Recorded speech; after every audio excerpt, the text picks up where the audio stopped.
अस्सलाम वालेकुम बच्चों, उम्मीद करता हूँ आप सब खैरियत से होंगे। हम बात कर चुके हैं टेम्परेचर और हीट के ऊपर। अब उसी के साथ एक अगला टॉपिक है, छोटा सा, ये उसी का हिस्सा है, टेम्परेचर एंड इंटरनल एनर्जी। पहले बात की टेम्परेचर की और हीट की, और यहाँ पे समझने वाली बात आपके लिए ये है कि टेम्परेचर एंड इंटरनल एनर्जी दोनों की इम्पोर्टेंस बहुत ज़्यादा है और इन दोनों का एक ताल्लुक भी है, ठीक है। और इसको आपके लिए समझना ज़रूरी इसलिए है क्योंकि जब हम बात टेम्परेचर की करते हैं तो टेम्परेचर डायरेक्टली इन्वॉल्व होता है आपकी इंटरनल एनर्जी के साथ, ठीक है। तो यहाँ से आप इसको हम पढ़ते हैं कि ये क्या लिखा हुआ है। तो ये देखें, temperature and internal energy. Okay बच्चों, temperature and internal energy, we know that matter is composed of molecules. हमने पढ़ा था पहली वीडियो में कि जो मैटर है वो मॉलिक्यूल्स से मिलके बनता है, which are always in motion. Which are always in motion हमने पढ़ा था कि वाइब्रेशनल मोशन भी हो सकती है, रोटेशनल भी हो सकती है, ट्रांसलेशनल भी हो सकती है। Molecules of a solid are vibrating about their fixed position. जो सॉलिड के मॉलिक्यूल जो होते हैं वाइब्रेट करते हैं अपनी फिक्स्ड पोजीशन के अराउंड, ठीक है। द मॉलिक्यूल्स ऑफ लिक्विड्स की बात कर रहे हैं, तो जो लिक्विड के मॉलिक्यूल होते हैं are sliding one over the other, एक दूसरे के ऊपर स्लाइड करते हैं। एंड दोज ऑफ गैसेस, अब गैसेस की बात करने लगा है। गैसेस की बात करता है तो कहता है गैसेस आर रैंडमली मूविंग। अब ये तीन चीजें इसने बताई हैं यहाँ पे। अगर आपको टेम्परेचर और इंटरनल एनर्जी के बारे में बात करनी है तो फिर आप ये बताएंगे यहाँ से पहले बता दें तो कि matter is composed of molecules which are always in motion, एक बात होगी। अब उस मोशन को डिफाइन करेगा लिक्विड, सॉलिड और गैसेस के अकॉर्डिंग।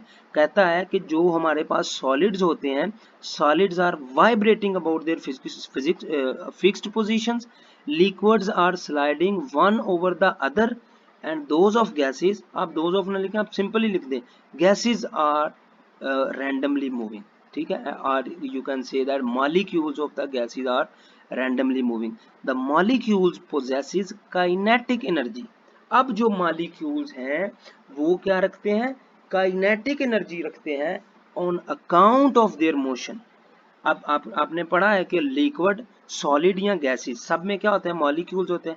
और मॉलिक्यूल्स क्या करते हैं, वाइब्रेट करते हैं या रोटेट करते हैं या रैंडमली मूव करते हैं, हमने पढ़ा है ये। उसी की वजह से the molecule possesses kinetic energy on account of their motion, के इनकी मोशन की वजह से इनके अंदर काइनेटिक एनर्जी होती है। And potential energy is also associated with molecules. अब जो काइनेटिक एनर्जी है वो तो है मॉलिक्यूल्स की, किसकी वजह से, मोशन की वजह से, जो कि लिक्विड की, सॉलिड की और गैसेस की डिफरेंट होती है।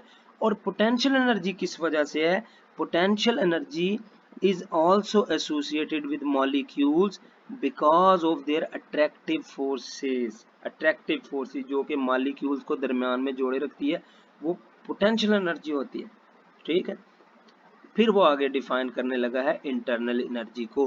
टोटल जो एक एनर्जी होती है किसी भी मॉलिक्यूल की, the sum of kinetic and potential energies of the molecules of an object is called its internal energy. Internal energy की डेफिनेशन बहुत इंपॉर्टेंट है। अब दो चीजें हैं, एक काइनेटिक है और पोटेंशियल है। काइनेटिक होती है मोशन की वजह से, वाइब्रेशन हो सकती है, या वो जैसे गैसेस की बात कर लिया रैंडम मोशन हो सकती है।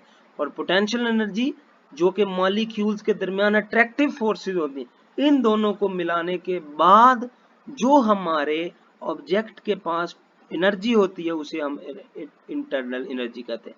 काइनेटिक को और पोटेंशियल को जमा करेंगे तो इंटरनल एनर्जी आ जाएगी।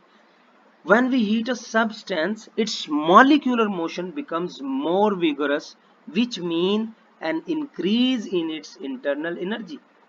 क्या कहता है, जब किसी हम सब्सटेंस को हीट करते हैं, मॉलिक्यूलर मोशन जो है वो स्ट्रॉन्ग हो जाती है, विगरस हो जाती है, ज्यादा हो जाती है, which means an increase in internal energy. जाहिर सी बात है, जब किसी भी आपके मॉलिक्यूल्स को हम हीट करते हैं तो उनकी मोशन में चेंज आता है, इंटरनल एनर्जी चेंज हो जाती है उनकी। तो इंटरनल एनर्जी कह लें कि ज्यादा हो जाती है, क्योंकि मॉलिक्यूल ज्यादा तेजी से वाइब्रेट करेंगे।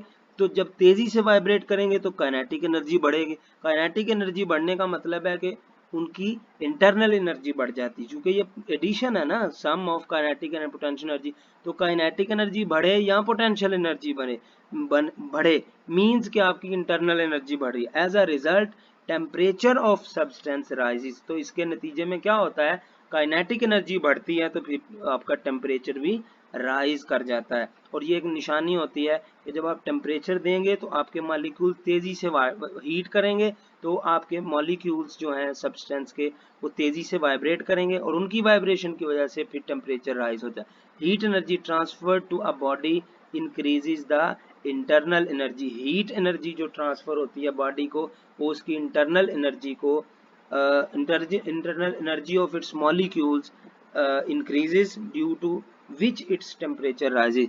जो आप हीट ट्रांसफर करते हैं तो इंटरनल एनर्जी जो मॉलिक्यूल्स की है वो बढ़ जाती है, तो फिर टेम्परेचर राइज कर जाता है। Remember that it is not true to say that substance contains heat, ये कहना दुरुस्त नहीं है कि किसी सब्सटेंस के पास हीट है, हीट नहीं होती। The substance contains internal energy, उसके पास इंटरनल एनर्जी होती है, वो उसके पास काइनेटिक एनर्जी और पोटेंशियल एनर्जी का सम होता है जो कि इंटरनल एनर्जी होती है। हीट की वजह से तो आपका टेम्परेचर बढ़ता है, हीट की वजह से तो आपकी काइनेटिक एनर्जी और पोटेंशियल एनर्जी बढ़ती है। The word heat is used only when referring the energy actually in transit from hot to a colder body. Heat की तब बात करेंगे जब आपकी बॉडी में से हीट ट्रांसफर करेगी कोल्ड टू हॉट, ठीक, या hot to cold, yes. Okay, ये वीडियो आज की ये थी। नेक्स्ट अब हम डिस्कस करेंगे थर्मोमीटर्स को। वीडियो पसंद आई हो तो आप ज़रूर इसको सब्सक्राइब करें, शेयर करें, लाइक करें, और ऑनलाइन क्लासेस लेना चाहते हैं तो आप ज़रूर कांटेक्ट करें, कमेंट सेक्शन में ज़रूर बताएं।